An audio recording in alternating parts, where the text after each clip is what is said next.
మీరు యథార్థవంతులుగా ఉంటూ ఉన్నారా?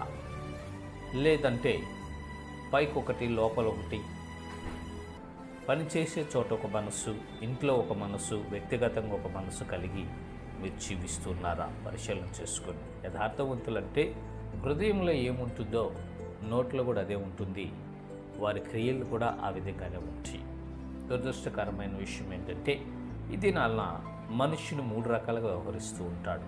హృదయంలో ఒక ఆలోచన ఉంటుంది, నోటితో ఒక మాట చెప్తున్నాడు, క్రియల్లో ఇంకోటి చేస్తూ ఉన్నాడు. ఈ రీతిగా మనుషుడు ఈ దినాన ఈ భయంకరమైన దినాల్లో సాగిపోతున్నాడు. అది చివరికి అతనికే ప్రమాదం అని గ్రహించలేకపోతున్నాడండి. యథార్థంగా ఉండుట గొప్ప భాగ్యము. యథార్థవంతులుగా ఉంటే వారు దేవుని ముఖాన్ని దర్శిస్తారు అని పరిశుద్ధ లేఖనాలు సెలవుస్తుంది. ప్రియమైన సహోదరి సహోదరుడా, నీవు నేను మనమందరము యథార్థవంతులుగా ఉండాలి.